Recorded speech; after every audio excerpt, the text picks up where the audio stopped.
오늘 본문 말씀 가지고 말씀은 베레아 사람들처럼 이란 제목으로 하나님의 말씀 나눌 때에 우리가 말씀에 대하여 어떤 태도로 반응하고 세워져 가야 하는지 도전받고 세워지는 그 말씀의 사람들이 되는 은혜가 있기를 주님의 이름으로 축복합니다.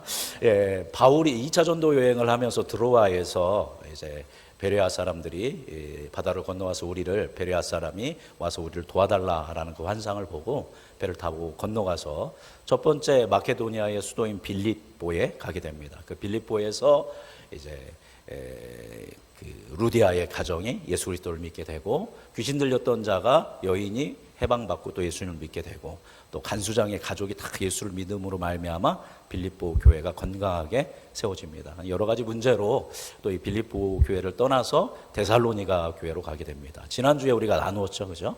데살로니가 교회에서 지친 몸을 가지고 바울이 회당에서 복음을 전했습니다. 그래서 전도의 전략에 대해서 우리가 말씀 나누었습니다. 복음을 전할 때는 아무한테나 전하는 게 아니라 누구에게 전한다?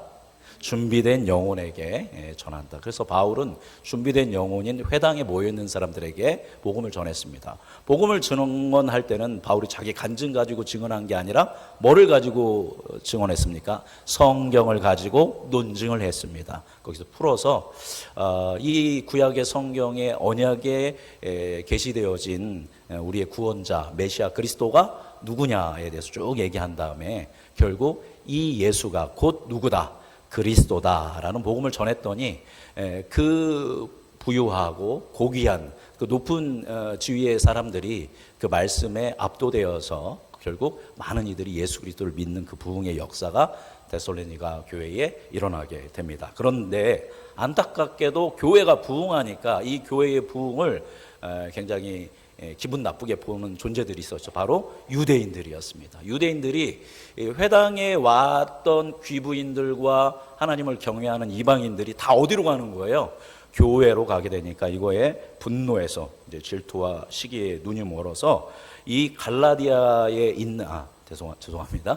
데살로니가에 있는 그 불량배들을 동원해서 소동을 일으켜서 바울과 그 선교팀을 공격하게 됩니다. 그때의 고발의 내용이죠. 우리 6절 같이 읽어보겠습니다. 6절 읽어볼까요? 발견하지 못함에 야손과 및 형제들을 끌고 읍장들 앞에 가서 소리질러 이르되 천하를 어지럽게 하던 이 사람들이 여기도 이름에. 바울과 선교팀을 찾지만 찾지 못했어요. 그래서 그들을 초청하고 그들과 함께했던 야손을 끌고 가가지고 소리질러서 읍장들 앞에서 이 유대인들이 얘기했습니다. 불량배들과 함께 천하를 어떻게 하는 사람들, 어지럽게 하는 이 사람들이 여기 데살로니가에도 왔다. 그들이 어떻게 어지럽혔느냐? 7절 읽어보겠습니다. 야손이 그들을 맞아들였도다. 이 사람들이 다 가이사의 명을 거역하여 말하되 다른 임금 곧 예수라 하는 이가 있다 하더이다 하니. 이들이 얘기한 거는 예수를 사람들이 뭐로 믿고 있다? 왕으로 믿고 있다. 우리 로마에는 누가 있는데? 황제가 있는데, 가이사가 있는데, 그래서 가이사의 명을 어겨서 이런 문제를 혼란스럽게 일으키는 사람이다라고 고발을 했습니다. 사실 그런데 유대인들이 이것 때문에 화가 난 게 아니죠, 그죠? 바로 메시아를 기다리고 있는데 그 메시아가 그리스도다라고 증거해서 많은 유대 교회에 입교하려고 했던 수많은 그 경건한 이방인들과 귀부인들과 또 몇몇 유대인들이 교회로 가는 게 불만이어서 이걸 고발했음에도 불구하고 어떻게 보면 종교적인 문제인데 종교적인 문제를 무슨 문제로 바꾸는 거예요? 정치적인 문제로 이끌고 갔던 겁니다. 그러니까 사람들을 선동하기 위해서 이런 거예요, 그죠? 예수님도 신성모독으로 죽은 게 돌아가신 게 아닙니다. 제사장들이 예수님을 고발할 때 뭘로 고발했어요? 반역자로, 그죠? 로마 황제가 있는데 스스로를 유대인의 왕이라고 한다. 이것을 반역죄로 몰고 가서 정치적인 음모로 예수님을 십자가에 못 박혀 죽게 만들었던 것입니다.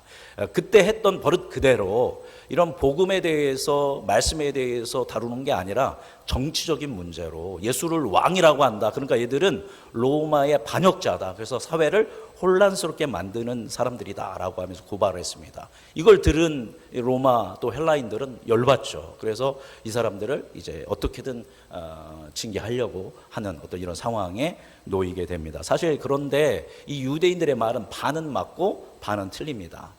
틀린 게 뭐냐면 교회와 하나님의 나라는 세상의 정치 권력을 획득하려고 하는 게 아닙니다.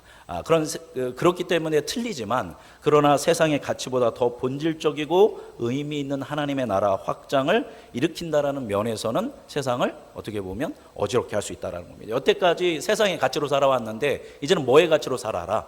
예수 그리스도의 가치, 하나님의 나라의 가치로 살아라 라고 한다고 하면 이제 여러 가지 어려움들이 일어나겠죠. 이런 문제에 있어서는 반은 맞고 반은 틀린 것이고, 또한 로마는 정치 권력, 군사 권력을 통해서 상대를 지배하는 게 로마의 권력이지만, 하나님의 나라는 그것이 아니라 사랑과 용서와 섬김과 겸손으로 유지되는 나라인 거죠. 그래서 반은 맞고 반은 틀린 것이죠. 어쨌거나 그럼에도 불구하고 유대인들의 이 선동은 효력이 있었고, 그래서 바울은 어쩔 수 없이 데살로니가에 있는 그리스도인들의 그 도움을 받아서 도피하게 됩니다. 그렇게 도피하여서 가게 된 마케도니아의 세 번째 도시가 바로 어디냐면 어디일까요? 바로 밑에 써 있죠. 베레아로 가게 됩니다. 그런데 여러분, 베레아는 제가 계속 말씀드렸듯이 바울은 이그나티아 대로라고 하는 그 로마가 닦아놓은 동서의 대로에 있는 그런 주요 도시, 정치적으로나 또 뭐 경제력으로나 여러 가지 유의미한 그런 도시 중심으로 갔는데, 이 베레아는 그 이그나티아 그 도로에서 멀리 떨어져 있는 그런 도시입니다. 아마도 바울이 계획한 도시는 아니었을 것 같아요. 그렇게 중요시 여기는 도시가 아니었거든요. 그러나 이제 데살로니가 성도들이 가장 빨리, 가장 가까이 이 바울을 피신시킬 수 있는 곳이 바로 어디인 거예요? 베레아인 겁니다. 그래서 바울은 뭐 자이든 타이든 베레아로 도피하게 됩니다. 자, 그렇게 해서 이제 베레아로 이제 갔는데요. 그곳에서도 도착하자마자 어디부터 갔을까요? 바울은 당연히 회당으로 가서 예수가 그리스도다라고 복음을 증언하게 됩니다. 그런데 이 베레아에서 여태까지 없었던 놀라운 일이 일어나게 됩니다. 11절 같이 읽어보겠습니다. 베레아에 있는 사람들은 데살로니가에 있는 사람들보다 더 너그러워서 간절한 마음으로 말씀을 받고 이것이 그러한가 하여 날마다 성경을 상고함으로. 여기 보니까 어디 사람들보다, 데살로니가 사람들보다, 데살로니가는 마케도니아의 수도죠, 그죠? 이 수도의 사람들보다 어디 사람들이, 베레아에 있는 사람들이 더 너그럽고 간절한 마음으로 말씀을 받고 성경을 상고했다. 여기서 이 사람들은 주로 누굴 얘기하는 거냐면 유대인들을 얘기하는 겁니다. 여태까지 회당에 있었던 유대인들은 바울과 선교팀에 매우 공격적이고 부정적으로 반응했었습니다. 대적하는 그런 분위기였는데, 이 베레아에 있는 유대인들은 그러지 않았다라는 겁니다. 뭐 당연히 경건한 사람들, 이방인들과 뭐 헬라 귀부인들도 마찬가지였겠죠. 그렇게 해서 그 말씀을 잘 받아들였다라는 것입니다. 12절 읽어볼까요? 그 중에 믿는 사람이 많고 또 헬라의 귀부인과 남자가 적지 아니하나. 그 중에 누가 많았대요? 믿는 사람이 많았다는 겁니다. 여기서 믿는 사람이 많았다는 것은 어느 그 민족을 얘기하는 거예요? 유대인을 얘기하는 겁니다. 처음으로 유대인 중에서 복음을 받아들이고 믿는 사람이 많았고, 헬라의 귀부인, 또 헬라의 고귀한 남성들조차도 복음에 반응한 사람들이 많았다라는 겁니다. 이들이 그렇게 너그러운 마음으로, 간절한 마음으로 말씀을 받고 성경을 상고함으로 예수 그리스도를 구주로 믿게 되는 역사가 일어나게 됐다라는 겁니다. 데살로니가에서 너무 잘하고 있었는데 쫓겨날 수밖에 없는 바울. 그런데 여호와 일이 하나님께서는 누구를 준비해 주신 거예요? 베레아에 이 좋은 사람들을 준비해 주신 겁니다. 그래서 베레아 사람들에게도 바울이 와서 복음을 전하는 것이 너무나도 큰 축복이었지만, 누구에게도 복이었을까요? 바울에게도 굉장히 큰 복이었습니다. 여태까지 복음 전하면 유대인들은 뭐 했어요? 눈에 쌍심지를 켜고 막 공격하고 대적했는데, 처음으로 유대인이 바울이 전하는 복음을 듣는 겁니다. 그러니까 여태까지 고생했던 것에 대한 보상, 또 막 기쁨, 행복이 아마 바울에게 있지 않았을까, 그렇게 생각합니다. 저도 어떻게 보면 뭐 사도는 아니지만 목회자로서 가장 중요한 직무가 설교죠, 그죠? 설교자가 가장 보람차고 의미 있고 행복할 때는 어떤 때일까요? 바로 지금과 같은 때입니다. 여러분이 반짝이는 눈으로 저를 보면서 말씀을 잘 받아들일 때 너무 기쁘고 의미가 있죠. 그런데 말씀을 잘 듣지도 않으시는 것 같고, 이렇게 눈빛을 보면, 여기서 눈빛을 보면 다 압니다. 이렇게 눈 한 번씩 마주치면 긍정적으로 이 복음을 받아들이고 있는가, 아니면 그냥 튕기고 있는가, 아니면 지금 딴 데 가 계신가 이런 것들이 어느 정도 보입니다. 그런 다음에 조금 마음이 좀 섭섭할 수도 있겠죠. 그럼에도 불구하고 뭐 복음을 전하는 게 목회자의 직무이니까요. 그죠? 그러나 여러분이 이렇게 말씀을 잘 듣고 집중하면 막 저도 제 안에서 뭐가 생겨요. 힘이 생기다 보면 성령의 또 통해서 또 놀라운 말씀이 더 강력하게 선언되어지고, 이게 바로 예배라는 것, 또 말씀을 듣는 게 서로 다 상호작용인 것 같습니다. 그래서 우리는 복음을 전할 때도 기도하면서 복음을 전하고, 또 말씀을 들을 때도 기도하면서 서로를 위해서 그렇게 할 때 우리 안에 말씀의 그 상승작용이 일어나게 될 줄 믿습니다. 바로 그 말씀의 상승작용이 이 베레아 교회에서 일어난 것입니다. 그래서 모든 이들이 기쁨과 감사함으로 그렇게 하나님의 말씀에 반응하고 놀라운 부흥의 역사가 이 베레아에서 일어날 수 있었던 것입니다. 자, 그렇다면 오늘 말씀의 핵심은 베레아 사람들은 말씀에 대해서 어떻게 반응했는가. 아마 이 본문을 가지고 많이 설교를 들어보셨을 겁니다. 우리 한 가지 보도록 하겠습니다. 먼저 11절 보면 베레아에 있는 사람들은 데살로니가 있는 사람들보다 더 어떻대요? 너그러웠다라고 이야기합니다. 이 너그럽다라는 게 원어로 찾아보면 고귀하다, 또 고상하다, 온화하다, 좋은 혈통을 가지고 있다, 이런 의미입니다. 그러니까 데살로니가의 그 유대인이라든가 그 사람들은 굉장히 공격적이고 굉장히 강했다라면, 이 베레아 사람들은 굉장히 마음이 고상해가지고 열린 마음으로 편견과 자기 선입견을 내려놓고 겸손하게 경청할 수 있는 그런 마음밭이 이들에게 있었다라는 것입니다. 우리 음성중앙교회 성도님들도 고상하게, 그죠? 온화하게, 겸손하게, 수용적으로 진리의 말씀을 받아들일 수 있는 그런 성품으로 세워지는 우리가 됐으면 좋겠습니다. 두 번째는, 첫 번째는 이제 그 너그러웠고, 두 번째로 넘어가 주시면 같이 읽어볼까요? 베레아 사람들은 간절한 마음으로 말씀을 받았습니다. 어떤 마음이요? 간절한 마음으로 말씀, 여기서 말씀은 로고스, 진리입니다. 그 진리를 뭐 했다? 받았다, 받아들였다입니다. 그래서 간절한 마음이 직독직해를 하면 원어로는 뭐냐면 모든 열심으로입니다. 그러니까 말씀을 받을 때 내가 지금 이 말씀을 받기 위해서 할 수 있는 열정, 말씀을 잘 듣고 내가 소화하기 위해서 열심. 근데 그 열심이 어떤 열심이에요? 모든 열심을 다해서 말씀을, 진리를 받아들였다라는 겁니다. 여러분 그렇게 하고 계시죠? 여러분이 열심히 말씀을 받아들이는데 그것을, 모든 것을 집중해서 그 진리의 말씀을 이들이 수용했다라는 것입니다. 겸손함으로, 열심으로 말씀을 수용한 거죠. 자, 그런데 이렇게 이게 참 좋거든요. 간절한 마음으로 말씀을 수용하는 그 태도는 너무 좋은데, 만약 이런 경우에 잘못된 목회자를 만나면 정말 엄한 길로 갈 수 있는 그런 상황들이 벌어질 수도 있습니다. 제가 이제 말씀 준비하면서 또 저도 가끔 이제 설교 말씀도 듣고 하는데, 어떤 이제 2단이 아니냐 이제 걸려 있는 교회의 영상이 나와요. 그래서 이제 유명한 목사님이 이제 설교를 하는데, 그 교단이라고 할 수 있죠. 그 교단의 최고봉인 목사님이 있는데, 그분이 이제 얘기를 하는 거예요. 말하자면 이제 우리 무슨 목사님이 있는데, 무슨 목사님이 만약에 편의점에 가서 뭐를 몰래 훔쳐서 먹고 있다면 여러분은 어떻게 하시겠습니까? 첫 번째, 경찰에 신고한다. 두 번째, 가서 타이른다. 세 번째, 이렇게 해서 몇 개를 얘기합니다. 그리고 마지막이 뭐냐면 같이 훔쳐서 먹는다. 이겁니다. 그러면 여러분 뭡니까? 몇 번입니까? 답이 뭐였을까요? 같이 훔쳐서 먹는 거래요. 그리고 제일 나쁜 게 뭐냐면 타이르는 게 나쁘대요. 감히 목사님을 타이르다니, 이렇게 얘기하는 겁니다. 목사님이 분명 뭐가 있을 것이다? 뜻이 있을 것이다. 예수는 그리스도시기 때문에 말도 안 되는 걸 갖다 붙이는 겁니다. 예수는 그리스도시기 때문에, 목사님 뜻이 있기 때문에 절대 뭐라고 하면 안 된다. 가서 같이 훔쳐 먹어야 한다. 그러면서 자기는 자기 교회 설교했더니 어떤 성도님은 자기는 더 많이 훔쳐 먹을 거라고, 그래서 은혜 받았다고, 여러분 이게 말이 됩니까? 안 됩니까?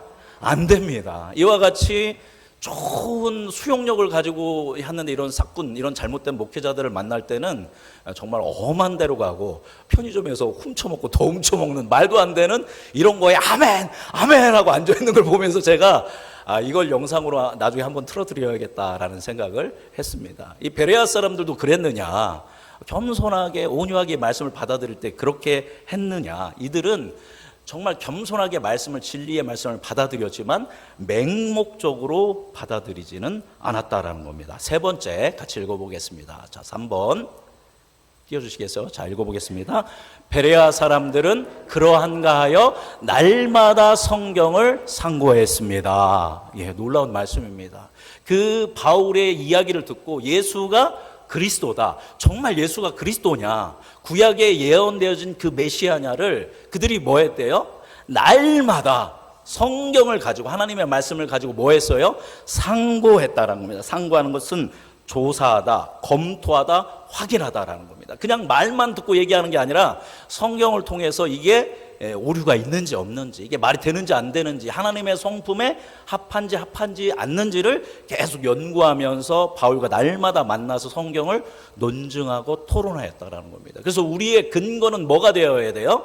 성경 말씀이 되어야 합니다. 그래서 이 성경을 가지고 그들은 열심히 연구하면서 자발적인 열정을 가지고 말씀을 검토했습니다. 그리고 네 번째 같이 읽어보겠습니다. 네 번째, 베레아 사람들은 복음을 믿었습니다. 이 모든 상황을 거치고 나서 예수님이 메시아구나, 지금 나의 삶의 현재의 어려움만이 아니라 죽음 넘어 영원한 생명까지 나에게 자유와 해방과 참된 생명과 구원을, 하나님의 자녀되는 권세를 주실 수 있는 분은 오직 누구밖에 없구나, 예수님밖에 없구나라는 것을 믿게 되었습니다. 여기서 믿음은 지적 동의가 아니에요. 논리적으로 A, B, C, D 하니까 결국 이게 진리구나, 이게 지적 동의가 아니라 그것을 진실로 내가 받아들이고 그 믿음에 나를 의존하는 어떤 그런 신뢰의 믿음이 그들에게 생겼다라는 것입니다. 제가 생각하기에는 이것이야말로 가장, 이 베레아 성도들의 모습이 가장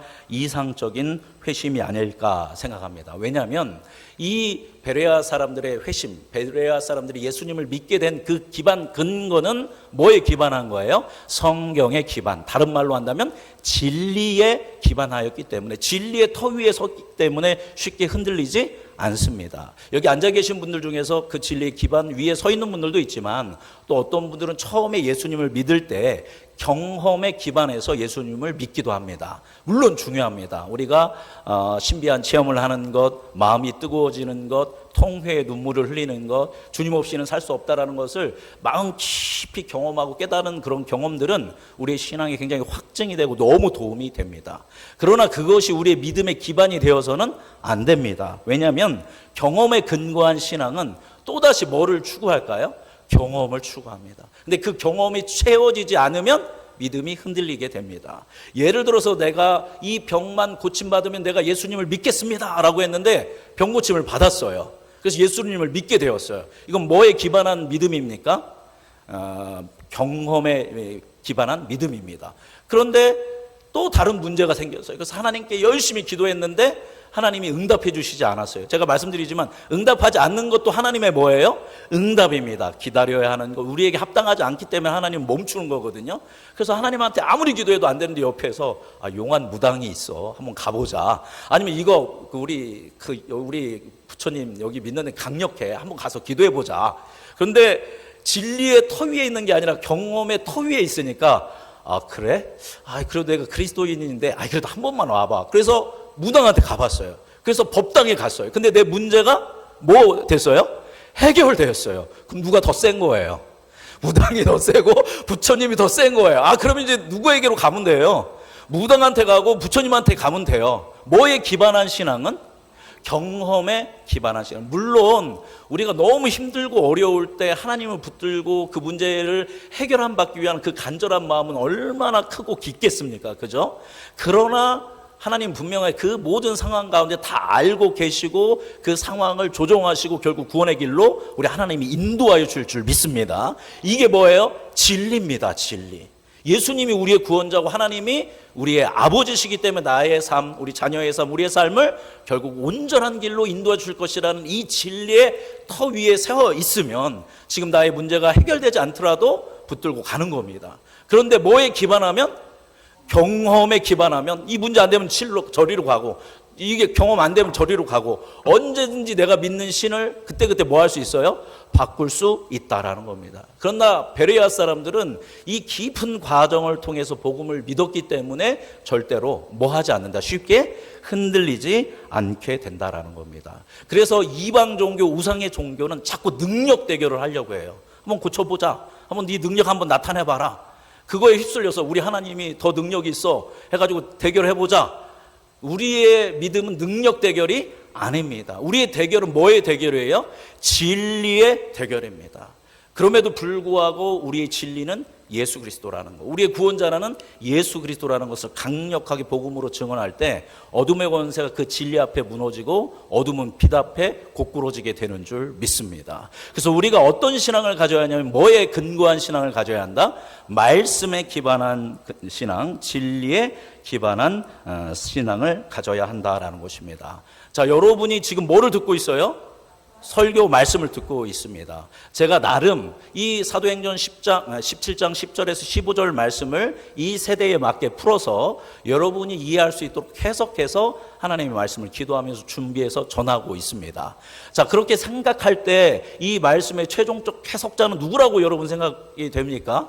현재 예배에서는 목사라고 생각할 수 있어요. 왜냐하면 목사님이 해석해서 말씀 전해주시니까 우리는 그거를 받아서 먹고 믿기만 하면 돼 라고 생각할 수 있지만 여러분, 성경 해석의 최종적 해석자는 목사가 아니라 누구예요? 자신입니다. 자신.